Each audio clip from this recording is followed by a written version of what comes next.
भक्तजनों, माताओं, बहनों, सादर जय श्री कृष्ण। हमारे YouTube चैनल में आप सभी का बहुत बहुत स्वागत है। मैं हूं आपके साथ आचार्य धर्मेंद्र शास्त्री। सबसे पहले आपको और आपके पूरे परिवार को श्रावण माह की बहुत बहुत शुभकामनाएं और बधाइयां। भगवान भोलेनाथ का तथा माता पार्वती का भरपूर आशीर्वाद आपके जीवन पर सदैव बना रहे। आप सभी पूरे परिवार के साथ सुखी रहें, स्वस्थ रहें, व्यस्त रहें और मस्त रहें। बाबा भोलेनाथ की कृपा से आप निरंतर उन्नति तथा प्रगति को प्राप्त करते रहे। श्रावण का महीना भगवान शिव का परम प्रिय मास माना जाता है। इस माह में भगवान भोले बाबा माता पार्वती जी के साथ पृथ्वी पर भ्रमण करने आते हैं।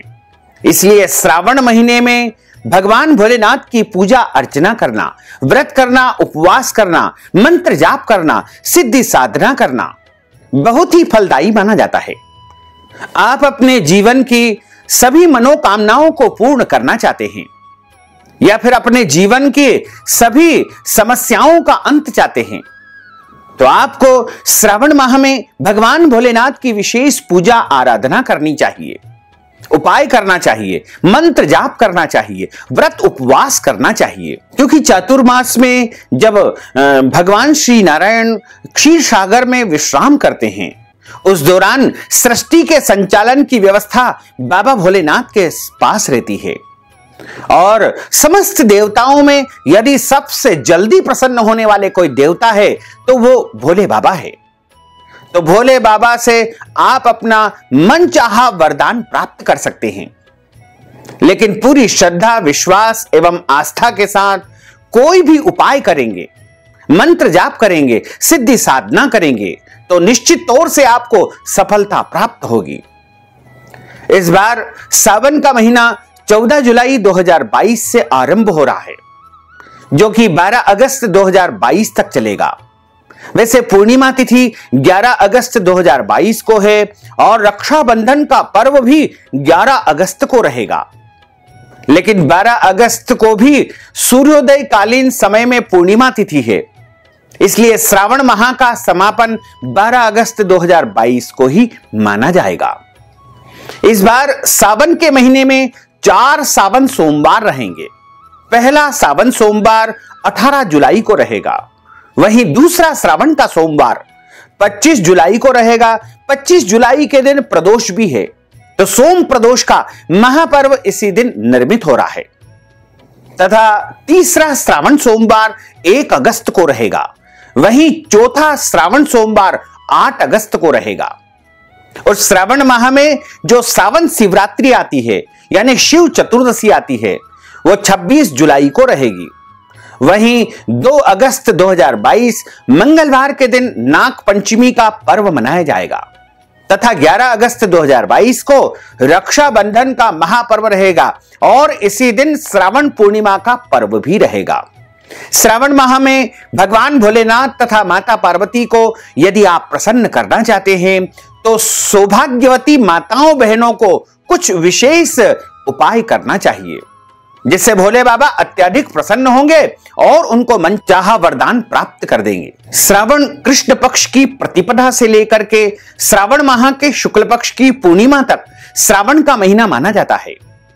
और श्रावण के महीने में हरी सब्जी का परित्याग कर दिया जाता है, यानी सावन के महीने में हरी सब्जी नहीं खाई जाती है। साथ ही श्रावण के महीने में वैसे तो पूरे श्रावण में व्रत करने का विधान है, यानी एक समय भोजन करने का विधान है, लेकिन श्रावण के सोमवार का अपने आप में विशेष महत्व माना गया है। तो यदि आप पूरे श्रावण का व्रत करना चाहते हैं तो आप 14 जुलाई से लेकर के निरंतर 12 अगस्त तक व्रत रखें। श्रावण के महीने में जो भी माताएं बहनें भगवान भोलेनाथ से अपने मन की कामनाओं को पूर्ण करने के लिए व्रत रखती है, उपाय करती है, उनको ध्यान रखना चाहिए कि यदि उनका विवाह हो चुका है तो वो भोले बाबा की आराधना पूजा यदि करती है तो उस दौरान अपनी मांग में सिंदूर अवश्य लगा लेवे, क्योंकि सिंदूर सौभाग्य का प्रतीक माना जाता है। और यदि विवाहित महिलाएं हैं तो वो गले में मंगल सूत्र भी धारण करें। विवाहित महिलाएं पांव में बिछिया धारण करें और हाथों में चूड़ियां अवश्य पहने। श्रावण के महीने में हरी चूड़ी पहनने का बहुत अधिक महत्व माना गया है। माता पार्वती तथा बाबा भोलेनाथ को हरी चूड़ियां अत्यधिक प्रसन्न होती है। यानी भोले बाबा और माता पार्वती हरी चूड़ियां देख करके अत्यधिक प्रसन्न होते हैं। तथा पांव में महावर भी लगाएं और सौभाग्य की वस्तुएं धारण करें। मस्तक पर बिंदी यानी टीकी भी अवश्य लगाएं। इसी प्रकार आंखों में काजल लगाएं और अन्य सभी प्रकार के श्रृंगार धारण करके भगवान भोलेनाथ का विशेष पूजन अर्चन करें। लेकिन ध्यान रखें, भोले बाबा की आराधना में, पूजा में काले कपड़े पहन करके उनकी पूजा अर्चना नहीं करना चाहिए। भोले बाबा को काला रंग विशेष जो है शुभ नहीं माना जाता है। यानी भोले बाबा की पूजा आराधना में काले रंग के कपड़ों का प्रयोग नहीं करना चाहिए। आप चाहें तो लाल रंग के कपड़े पहन सकते हैं, गुलाबी रंग के कपड़े पहन सकते हैं, पीले रंग के कपड़े पहन सकते हैं, कैसरिया रंग के कपड़े पहन सकते हैं, या फिर सफेद या नीले रंग के कपड़े भी आप पहन सकते हैं। हरे रंग के भी पहन सकते हैं, लेकिन काले रंग के कपड़ों का प्रयोग श्रावण माह में आपको नहीं करना चाहिए। श्रावण माह में वैसे तो आपको जो है शुद्ध और सात्विक भोजन करना चाहिए। यदि आप व्रत करते हैं, उपवास करते हैं, तो आपको एक समय भोजन करना चाहिए और शाम के समय भगवान भोलेनाथ का पूजन अर्चन किया जाता है। यानी प्रदोष काल में शाम को 4 बजे के पश्चात भगवान भोलेनाथ का पूजन अर्चन करना चाहिए और शाम के समय जब सूर्यास्त हो जाए उसके बाद शुद्ध और सात्विक भोजन करना चाहिए। श्रावण के महीने में या सावन सोमवार में जब आप भोजन करते हैं तो उसमें लहसुन, प्याज, मांस, मदिरा का या मसूर की दाल का उपयोग बिल्कुल नहीं करना चाहिए। तथा सावन के महीने में आपको विशेष रूप से तेज मिर्च मसालों का उपयोग भी नहीं करना है। यानी शुद्ध और सात्विक भोजन का ही आपको प्रयोग करना चाहिए। तथा सावन के महीने में दाढ़ी कटिंग नहीं बनवाना चाहिए। शरीर के अंग के कोई भी बाल काटना अथवा कटवाना नहीं चाहिए। सावन के महीने में ब्रह्मचर्य व्रत का पालन करने का विधान भी है। सावन के महीने में 4 पाई का परित्याग करके पृथ्वी पर शयन करने का विधान है। तथा सावन के महीने में आपको सूर्यास्त और सूर्योदय के समय सोना नहीं चाहिए। वैसे तो कभी भी आपको सूर्योदय और सूर्यास्त के समय सोना नहीं चाहिए, लेकिन श्रावण मास में इस बात का विशेष ध्यान आपको रखना चाहिए। श्रावण के महीने में दिन में सोना नहीं चाहिए तथा श्रावण के महीने में आपको कोई भी गलत, अनैतिक या पाप कर्म बिल्कुल नहीं करना चाहिए, क्योंकि श्रावण के महीने में जो भी आप कर्म करेंगे, यदि अच्छा कर्म करेंगे तो आपको अच्छा फल मिलेगा, बुरा कर्म करेंगे तो उसके बुरे परिणाम आपको देखने को मिलेंगे। श्रावण के महीने में झूठ न बोले, क्रोध न करे, वाद विवाद न करे, लड़ाई झगड़ा बिल्कुल न करे तथा किसी भी जीव को, किसी भी प्राणी को कष्ट न पहुंचाएं तथा प्रतिदिन भगवान का स्मरण करते हुए ओम नमः शिवाय का जाप करते हुए आपको दिन व्यतीत करना चाहिए। श्रावण के महीने में भगवान भोलेनाथ का आप प्रतिदिन पूजन अर्चन कर सकते हैं, या फिर आप श्रावण सोमवार का व्रत करते हैं, श्रावण शिवरात्रि का व्रत करते हैं, प्रदोष का व्रत करते हैं, या नाग पंचमी का व्रत तथा पूजन करते हैं। उस दिन आपको विशेष पूजन अर्चन करना चाहिए, लेकिन प्रत्येक दिन भी भगवान भोलेनाथ का पूजन अर्चन करना चाहिए। वैसे तो भगवान भोलेनाथ को सबसे अधिक प्रिय यदि कोई है तो जलधारा प्रिय, जलधारा प्रिय शिवः, ऐसा लिखा हुआ है शिव पुराण में। यानी केवल भोले बाबा को आप जल से भी स्नान करा देंगे तो भोले बाबा आपसे प्रसन्न हो जाएंगे। और यदि आपके पास सारी व्यवस्थाएं उपलब्ध है तो आप भोले बाबा को सबसे पहले ध्यान करने के लिए अक्षत चढ़ाएं, उसके बाद उनको 4 बार जल चढ़ाएं। यानी पहले पांव धोने के लिए जल अर्पित करें, उसके बाद हाथ धोने के लिए, कुल्ला करने के लिए जल अर्पित करें तथा उसके बाद आचमन करने के लिए जल अर्पित करें, स्नान करने के लिए जल उनको अर्पित करें। गंगा जल का प्रयोग भी आप स्नान करवाने में भगवान भोलेनाथ के लिए अवश्य करें तथा भोले बाबा को आप सबसे पहले दूध से स्नान कराएं। कच्चा दूध इसमें उपयोग किया जाता है। यदि आपके पास गाय के शुद्ध दूध की व्यवस्था है तो आप गाय के दूध से भगवान भोलेनाथ को स्नान कराएं। और यदि नहीं है तो जो दूध आपके पास उपलब्ध है, लेकिन ध्यान रखें कच्चा दूध इसमें उपयोग करना है। जो दूध आप बाजार से लाते हैं उसमें थोड़ा सा गंगा जल आपको मिला लेना चाहिए और गंगा जल मिले हुए दूध से आप भोले बाबा को स्नान कराएंगे तो आपको गाय के दूध से स्नान कराने का ही पुण्य फल प्राप्त होगा। और उसके बाद आप शुद्ध जल से स्नान कराएं, दही से स्नान कराएं। उसके बाद भोले बाबा को आप घी से स्नान कराएं तथा भोले बाबा को शहद से स्नान कराएं। उसके बाद शक्कर से स्नान कराएं। ये सभी स्नान जब आप कराते हैं तो बीच बीच में शुद्ध जल उनको अर्पित करते रहना चाहिए। उसके बाद भोले बाबा को चंदन के जल से स्नान कराएं तथा उसके बाद शुद्ध जल से स्नान कराएं। सुगंधित द्रव्य यानी इत्र के जल से स्नान कराएं। गुलाब जल से उनको स्नान कराएं। शुद्ध जल से स्नान कराएं। उनको भांग के जल से स्नान कराएं तथा भस्म के जल से स्नान कराएं। भस्म जो कि अगरबत्ती की या धूप बत्ती की जो राख होती है उसे भस्म कहा जाता है। हवन के माध्यम से भी जो जल करके राख हो जाती है उसे भस्म कहते हैं। भगवान भोले बाबा को भस्म अत्यधिक प्रिय है और भस्म भी उनको अर्पण करवाना चाहिए। इसके बाद शुद्ध जल से उनको स्नान कराएं तथा सबसे पहले वस्त्र उनको चढ़ाएं। भोले बाबा को सफेद कपड़ा या सफेद वस्त्र अत्यधिक प्रिय होता है। जनेऊ जोड़ा उनको चढ़ाएं। जनेऊ जोड़ा जो कि यज्ञोपवीत कहलाता है, यज्ञोपवीत उनको अर्पण करना चाहिए। चंदन का तिलक उनको लगाना चाहिए। पीला चंदन, सफेद चंदन आप उनको चढ़ा सकते हैं। इसके अलावा लाल चंदन भी उनको चढ़ा सकते हैं, कोई दोष नहीं है। तथा भोले बाबा को आप अक्षत चढ़ाएं।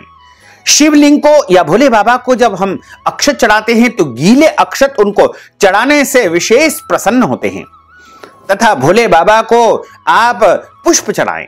सफेद पुष्प, पीले पुष्प अत्यधिक प्रिय होते हैं। लाल पुष्प यदि आप चढ़ाना चाहें तो जलाधारी के ऊपर चढ़ा सकते हैं, लेकिन शिवलिंग के ऊपर लाल पुष्प नहीं चढ़ाना चाहिए। केवल कनेर के पुष्प आप उनके ऊपर चढ़ा सकते हैं। एक कनेर का पुष्प चढ़ाने से 100 बिल्व पत्र चढ़ाने का पुण्य फल आपको प्राप्त होता है। इसके बाद भोले बाबा को पुष्पमाला अर्पण करें तथा उनको बिल्व पत्र चढ़ाएं। 3 पत्तियों वाला बिल्व पत्र सबसे शुभ माना जाता है।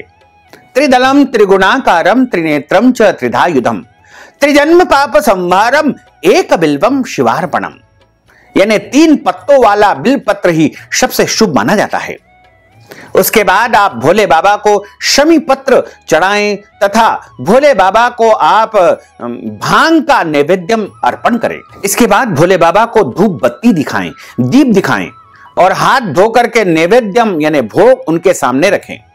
दूध से बनी मिठाई भोले बाबा को अत्यधिक प्रिय होती है। इसके अलावा आप पंचमेवा जैसे सूखे मेवे, काजू, किशमिश, बादाम, पिस्ता, चारोली, मिश्री इत्यादि मखाना जो होते हैं उनको पंचमेवा कहा जाता है। पंचमेवा का भोग लगाएं। भोग के ऊपर बिलपत्र रखें तथा भोले बाबा को आप मिठाई का भोग लगाएं।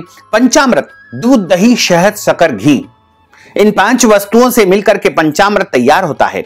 पंचामृत भगवान के सामने रखें और पंचामृत के ऊपर भी बिलपत्र रखें तथा जल घुमाएं।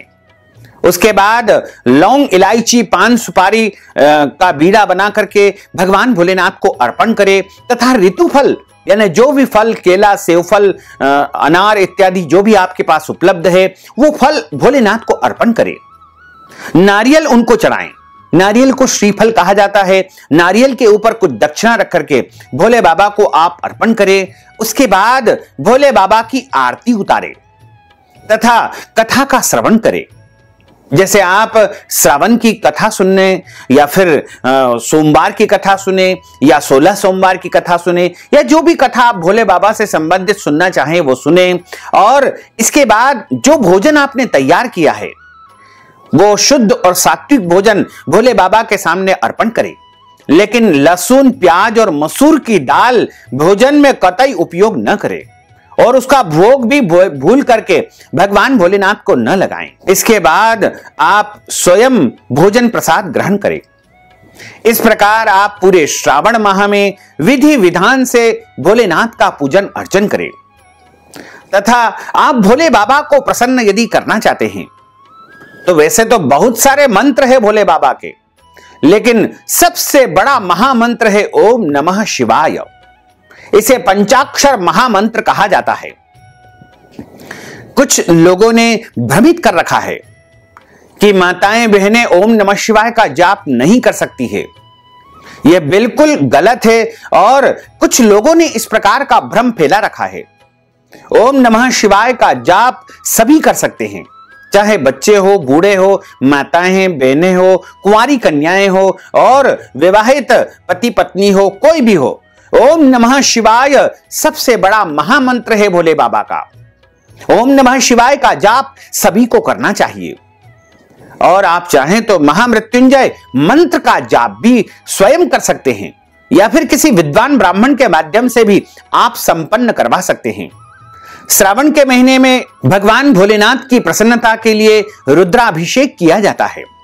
रुद्राभिषेक वैसे तो किसी विद्वान ब्राह्मण के मार्गदर्शन में या उनको बुला करके या उनकी उपस्थिति में या उनके निर्देशानुसार आप संपन्न कर सकते हैं या फिर किसी ब्राह्मण के माध्यम से भी अपना नाम गोत्र बता करके रुद्राभिषेक संपन्न करवा सकते हैं। श्रावण के महीने में शिवार्चन करवा सकते हैं।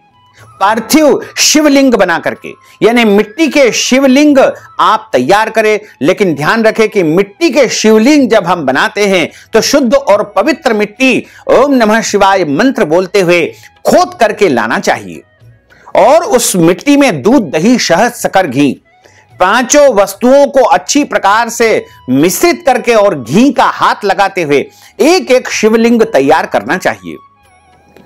और पार्थिव शिवलिंग यानी मिट्टी के शिवलिंग आप 21 बनाएं, 51 बनाएं, 108 बनाएं, 1008 बनाएं, जितने चाहे उतने आप निर्मित करें तथा उनका पूजन अर्चन करने के बाद में सूर्यास्त के पहले पहले पार्थिव शिवलिंग का विसर्जन आपको कर देना चाहिए। इस क्रम को आप पूरे श्रावण माह में भी जारी रख सकते हैं या श्रावण सोमवार या सावन शिवरात्रि को या प्रदोष को भी आप पार्थिव शिवलिंग का अर्चन कर सकते हैं, क्योंकि पार्थिव शिवलिंग का अर्चन करने से परम सिद्धि प्राप्त होती है। इसके अलावा आप भोले बाबा की प्रसन्नता के लिए प्रत्येक दिन उनके पवित्र स्तोत्रों का, जैसे रुद्राष्टक का या फिर अन्य स्तोत्रों का पठन पाठन या जाप कर सकते हैं या किसी ब्राह्मण के माध्यम से भी आप पूजा अर्चना पूरे श्रावण माह में अपने निवास स्थल पर या मंदिर में संपन्न करवा सकते हैं। श्रावण की पूजा का विशेष महत्व है। आपके जीवन में यदि शिक्षा संबंधित कोई समस्या है या फिर रोजगार, व्यापार, नौकरी संबंधित कोई समस्या है या फिर आपके जीवन में विवाह संबंधी कोई समस्या है, आपके कुंवारे लड़के या लड़कियों का विवाह संपन्न नहीं हो पा रहा है या फिर आपके घर में संतान प्राप्ति का अवसर अभी तक नहीं आया है या संतान संबंधित कोई भी समस्या है या फिर आपके घर परिवार में कर्ज की समस्या है, रोग की समस्या है, पीड़ा है या घर परिवार में आपसी मतभेद बहुत अधिक रहता है, परिवार में कलह की स्थिति है, आर्थिक समस्याओं का समाधान आपको प्राप्त नहीं हो पा रहा है या आप जीवन में बहुत ज्यादा परेशान हो चुके हैं, तो आपको पूरे श्रावण माह में भोले बाबा से प्रार्थना करनी चाहिए, उनके पूजा अर्चना करनी चाहिए। कुछ और नहीं कर सकते हैं तो केवल जल और बिल्वपत्र चढ़ाते हुए ओम नमः शिवाय का जाप करते रहें और अपने मन की कामना, अपने मन की इच्छा भोले बाबा के सामने प्रतिदिन आप प्रकट करते रहे, तो आप निश्चित मानिएगा कि श्रावण माह समाप्त होने के बाद आपके जीवन की सारी समस्याओं का अंत हो जाएगा और भगवान भोलेनाथ आपकी सारी मनोकामनाओं को अवश्य ही पूर्ण कर देंगे। तो भक्तजनों, माताओं, बहनों, अगर आप श्रावण माह में हमारे माध्यम से शिवार्चन करवाना चाहते हैं, रुद्राभिषेक करवाना चाहते हैं, महामृत्युंजय मंत्र का जाप करवाना चाहते हैं या फिर आप पार्थिव शिवलिंग का पूजन करवाना चाहते हैं या कोई भी पूजन अनुष्ठान आप अपनी ओर से हमारे द्वारा संपन्न करवाना चाहते हैं, तो आप अपना नाम तथा गोत्र हमें भेज करके और इस हेतु नगद राशि हमारे पेटीएम के माध्यम से, गूगल पे के माध्यम से, फोन पे के माध्यम से या अकाउंट नंबर के माध्यम से भेज करके श्रावण माह का संपूर्ण पुण्य फल प्राप्त कर सकते हैं और अपने जीवन की सभी इच्छाओं को भोले बाबा की कृपा से आप पूर्ण कर सकते हैं। तो भक्तजनों, माताओं, बहनों, हमने जो ज्ञानवर्धक जानकारी आपको प्रदान की है, इसको आप अधिक से अधिक लोगों को शेयर करिएगा, लाइक करिएगा, कमेंट करिएगा और यदि अभी तक आपने सब्सक्राइब नहीं किया है तो अभी और इसी समय सब्सक्राइब अवश्य कर लीजिए। आपको और आपके पूरे परिवार को सादर जय श्री कृष्ण, सादर धन्यवाद।